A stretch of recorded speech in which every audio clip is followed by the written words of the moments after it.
Did you know that the minimum payment is not a payment plan? Your minimum payment due is $87. You pay it and you feel like you handled it.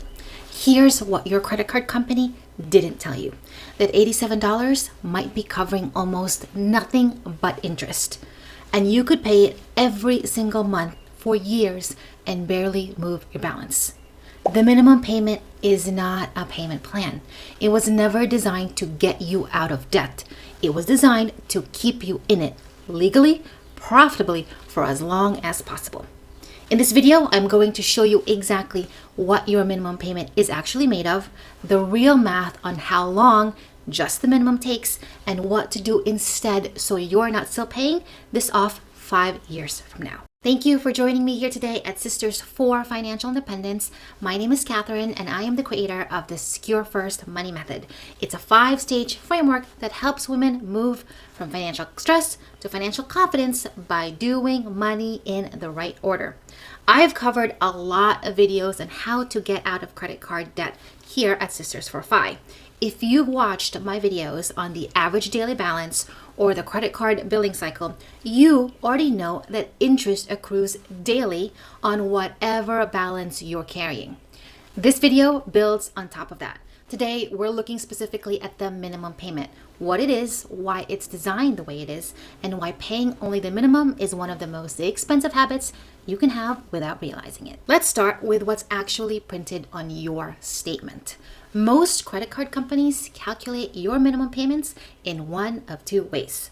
First way is a flat percentage of your balance, normally around 1 to 3%. The second way is a small flat amount plus that month's interest and fees, whichever is greater. Now, for a lot of cards, your minimum payment is built to cover the interest charge first, plus a small sliver of the principal. That is not an accident. That's the floor the credit card company needs you to pay to keep that account in good standing, not the amount that gets you to a zero balance. I want you to sit with that for a second, because so many of us were taught that if we pay what's due, we're doing it right. And you're not doing anything wrong by paying the minimum when that's genuinely all you have some months. Paying the minimum keeps you out of late fees, which saves you money and protects your credit score and keeps your account in good standing. But paying only the minimum as an ongoing strategy is a different thing entirely, and that's the distinction we need to make today. If you've seen my average daily balance video, you know that most credit card companies charge interest based on your balance every single day of the billing cycle, not just what's left at the end of the month. Now, I'm not going to reteach the full calculation here, but I'll link that video up in the corner as well as in the description. But I want you to know this: interest is accruing on your balance daily, whether or not you've made this month's payment yet. So when your payment finally comes through and covers the minimum, a good chunk of it has already been spoken for by interest that has built up over the last 28 to 31 days. That's why the balance can feel like it barely moves, even when you know you paid something. Let's make this concrete with some actual numbers. Say you have a $5,000 balance at 24% APR, right in the middle of where a lot of cards sit today, and your card calculates your minimum payment at 2% of the balance. Here's what that looks like. Your first minimum payment will be around $100. Of that $100, roughly around $95 to $100 goes to interest in the early months. Only a few dollars actually reduce the principal.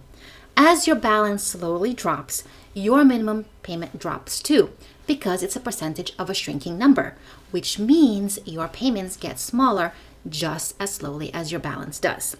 If you paid only the minimum on that $5,000 balance and never added another dollar to it, it would take you somewhere in the range of 15 to 20 plus years to pay it off, depending on your card's exact terms. And by the time it's gone, you would have paid more in interest than the original $5,000 you borrowed. And that's the part I really want you to hear. The minimum payment schedule is engineered to shrink alongside your balance, which means it stretches out how long you're paying interest, not to get you to zero quickly. This is also why using a card while carrying a balance is so costly. Remember from the billing cycle video, the second you carry a balance forward, Any new purchase starts accruing immediately. There's no grace period. So whether you bought something on sale or you got something from Starbucks on that card, you accrue interest immediately. You must stop using that card. I know, paying the minimum feels like the responsible thing to do.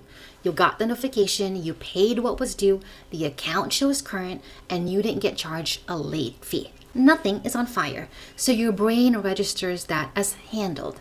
But handled and shrinking are two different things, and credit card companies have every incentive to make sure those two things feel the same to you, even when they're not.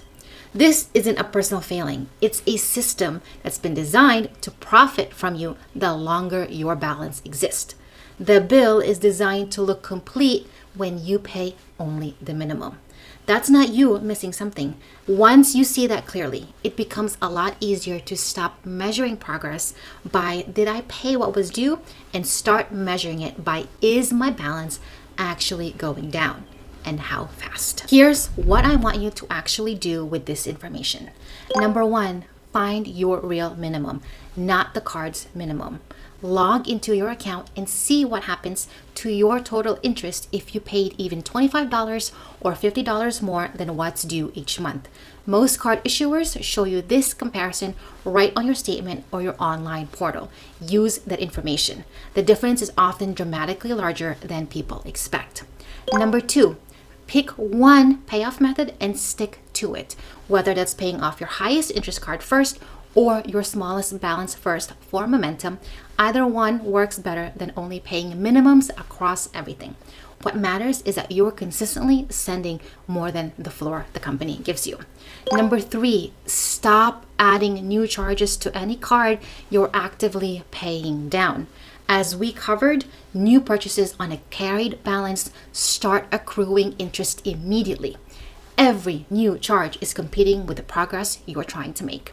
And number four, automate the extra, not just the minimum. If your bank allows a second scheduled payment, set it up so that the extra isn't something you have to remember and decide on every month. Take the decision making out of it. From those other credit card videos, we learned that putting in a payment as soon as you have it helps reduce your balance much more quickly than waiting until the end of the month. This is stage 3 of the Secure First Money Method, Strengthen. This is a stage where we build breathing room. You pay down debt so a surprise expense doesn't send you right back to carrying a balance again. It's not the most exciting stage, but it's the one that protects everything you've built after it. So now you know that the minimum payment on your statement is not a payment plan. It's a floor. And knowing the difference is what lets you actually decide how fast you want to get out of credit card debt instead of the card company deciding it for you.